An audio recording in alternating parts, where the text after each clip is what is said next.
So normally when I prepare a talk or a presentation, I normally start with a title. And this time I sort of had these terms floating around in my mind, and I was trying to create a heading from these terms, and I just couldn't, they wouldn't fit together in a way that I was happy with or made sense. So I've sort of just left them like this because I think actually there's something about the antagonism that is kind of embodied by these terms and their relationship to each other, particularly, and I'm going to really pick up on what Jeremy's been saying, conveniently, since we didn't talk about this before at all, that I will also be talking about the problems and the sort of impossibility, if you like, of democratic renewal in civil society given the conditions of neoliberal hegemony. So the thread of work that kind of led me to be invited to speak here today was, Andre mentioned it earlier, but we wrote a paper a few years ago with Stefan Bohm, who's now at Exeter, that really sort of pursued the themes of these antagonisms between civil and uncivil society under conditions of neoliberalism. And in this paper we asked some questions of the limits of civil society organisations to contribute to democratic renewal. And we drew on a Gramscian perspective to highlight that a hegemonic context of neoliberal capitalism in which governance at multiple scales of organisation is controlled by what Foucault calls the truth regime of the market, also requires civil society organisations to consent to this truth regime. So I'm really picking up here on what Jeremy has just been arguing. So through civil society consent then, the inequities, exploitations, resource captures and environmental consequences associated with neoliberal governance are sustained overall, even as civil society organisations largely wish to foster a sort of democratising of decision-making power and also of the organisation of productivity and service provision and so on. So we were struck that what could be seen as archetypally civil society organisations, so defined by trust relationships, voluntarism and deeply democratic organisational practices, could also elicit extremely violent responses, policing and disciplining by state forces, if they were seen to threaten, to puncture neoliberal market consensus. In other words, to be significantly counter-hegemonic in Gramscian terms, even though they did not necessarily exhibit illegal behaviours or violent practices. So we were sort of playing on this relationship between civil and uncivil society here. And what we sought to highlight was that hegemonic circumstances define and control what is considered legitimate or illegitimate in terms of the focus and form of democratic practice. In other words, what can be seen and treated as civil or as uncivil society, respectively, is generated between relationships between consenting civil society practice on the one hand and significantly counter-hegemonic activity on the other. So as such, democratic civil society practice itself, if directed towards significantly counter-hegemonic social change and transformation, so as to pursue and enact values and truths outside of neoliberalism, can be treated and policed as uncivil. So we perhaps end up with something of a kind of impossibility for significantly transformative democratic renewal to actually arise from formal civil society organisations. And we also end up with the converse situation, i.e. that significantly transformative social change involving democratic renewal requires, or perhaps requires, organisational forms and contents that become treated as uncivil. So to illustrate this situation, I just want to run through some aspects of the case material that we worked with in this paper. We took as a case study the global independent media producing network, which is actually sadly quite moribund now because it's sort of been overtaken by corporate forms of online media and media production and journalism, so YouTube, Facebook, Twitter, and so on. But for a period of time from 1999 through to the mid to late noughties, if you like, this was quite a vibrant network. It had nodes, it had more than 160 nodes throughout the world. This has now declined. And it described itself as a network of individuals, independent and alternative media activists and organisations offering grassroots, non-corporate, non-commercial, coverage of important social and political issues. So issues that people were very often finding were not actually reported in the formal or corporate media. And it took advantage of increasingly accessible digital media producing technologies, computers, cameras, mobile phones, open source software, and so on, to democratize the production of media. That was its key aim. So to democratize the production of media, both through how media is shared, but also how it's produced. And when we were working on, okay, I've covered that, it's declined a little bit in recent years. So anyway, even so, as case material to illustrate the possibilities and impossibilities of democratic renewal arising from civil society organisations, I think the experience of indie media still remains quite interesting. I'll just show you another slide. So this is the UK indie media website, but you can see there's been nothing posted since 2015. Okay, so in particular, in relation to this network, at different moments of its existence, it was described and celebrated both as an exemplary civil society organisation, acting on society's behalf to support public and democratic debate, but at other moments that overlapped, it was also policed as enacting serious crime through these very same practices. In other words, it was policed as an element of uncivil society for, in a way, the same reasons. And in the paper we trace several ways in which indie media's critique of neoliberalism and its emphasis on democratic social-political change combined to position the organisation and the network as an element of uncivil society, despite its adherence to deeply democratic collective organisational practices. So what I'm alluding to here are the limits of individuals and organisations to, in a sense, hold states to account, or to speak truth to power, if you like, given hegemonic democratic, so-called democratic structures that exist by virtue of excluding the particular truths and critiques valued by these individuals and organisations. And by extension, we also come up here against the abilities of a consenting civil society to embrace differently democratic practices associated with other values, rationalities and ontologies, and I'll come back to this point later. Now, what I want to do is to bring these comments into conversation with some observations made in Michel Foucault's last lecture series, published as The Courage of Truth. I read this earlier this year and I'm still kind of integrating this, and my notes are a bit chaotic here, but please just stay with me, let's see where we get to. So I want to draw attention to two key aspects that Foucault highlights in these lectures, which seem to me to be pertinent for the conversation we're hopefully trying to have today, regarding the possibility for civil society to generate democratic renewal.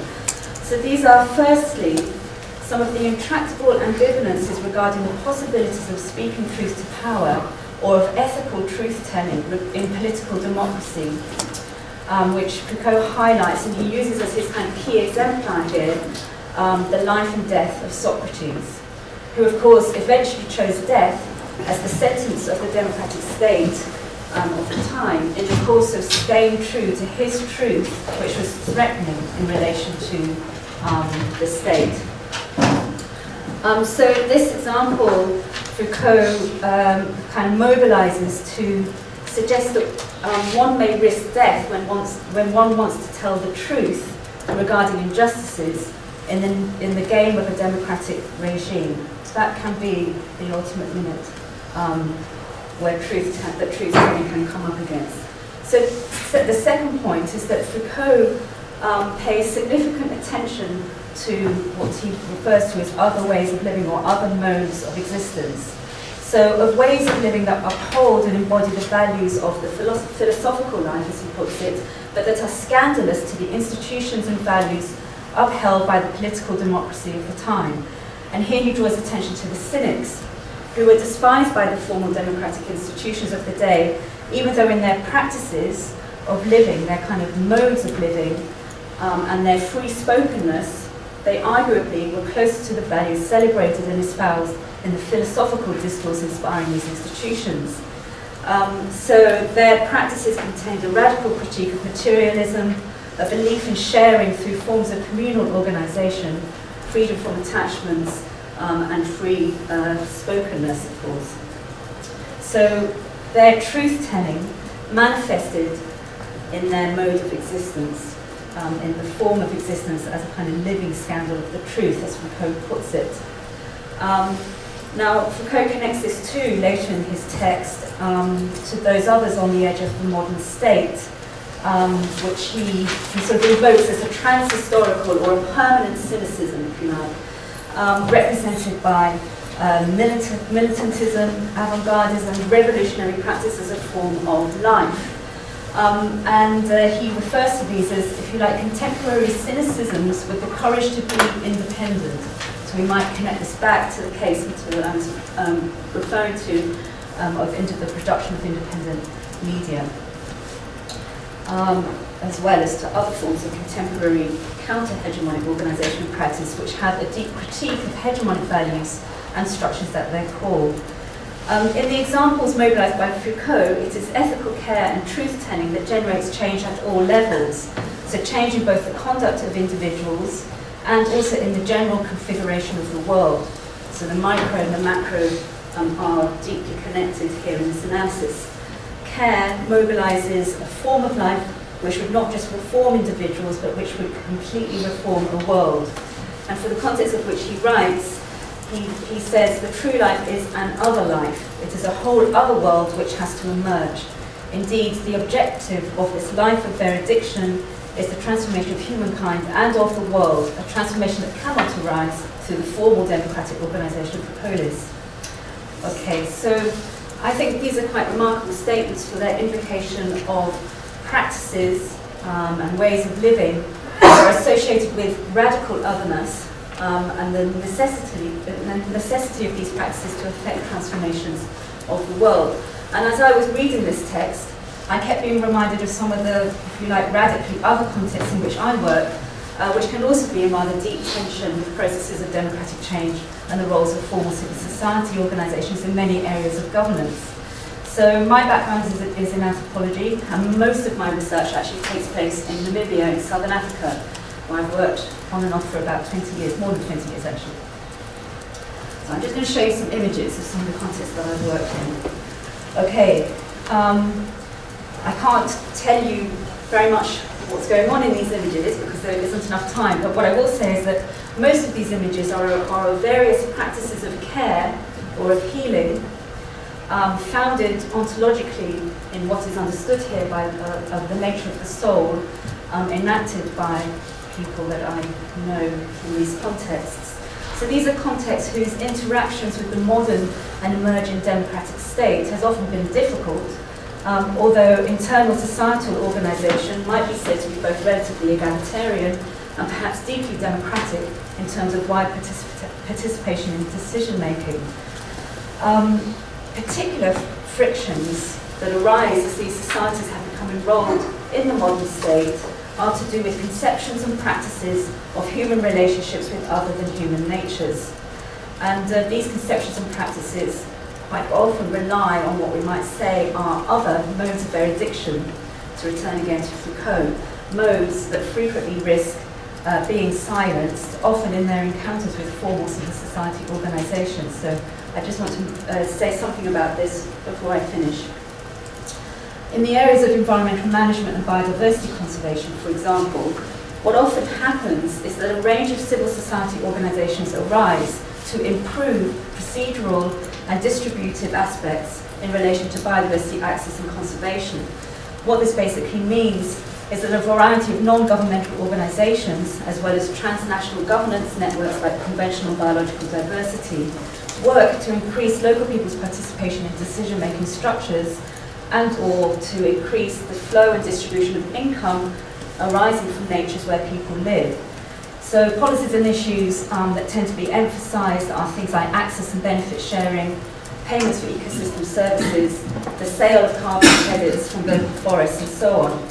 I'll just show you some more images. These are just pictures grabbed from the internet. There are hundreds, probably thousands of images like this taken from around the world, where people are now being kind of recruited to measure the carbon that rests in the materiality of forests where they live, so that that carbon can be accounted for and repackaged for sale in carbon offsets transactions. So of course this kind of dynamic brings people into a completely different relationship with the context in which they live. An issue then with these democratising civil society initiatives can be that they, in a sense, undermine specific cultural circumstances that embrace and practice an other life. This is through a particular but expansionary economising of values that may displace and destroy what it is apparently designed to support. And many civil society initiatives become resisted in these sorts of contexts for this reason. So this is another paper where we've kind of worked on these tensions that arise between procedural, distributive and recognition justice debates and practices in the area of biodiversity conservation. Okay, to sum up, what we arrive at, perhaps, is these sort of intractable tensions between particular processes of democratic renewal through civil society organisation structures and values, and the possibility of maintaining other lives and values that are both differently democratic and differently true. So to conclude, I want to leave you with a few questions. So firstly, in the context of neoliberal hegemony structured by the truth regime of the market, can participating civil society organisations be said to be intrinsically democratic? Or do they foster the inequities associated with neoliberal governance? How can this be kind of worked out in formal civil society contexts? Secondly, should we be concerned about what we might think of as the imperial or colonising aspects of democratisation practices, assumptions and rationalities, as these, in a sense, penetrate diverse contexts globally? And thirdly, what is the role of difference and the other in generating or being antagonistic to civil society? I'm very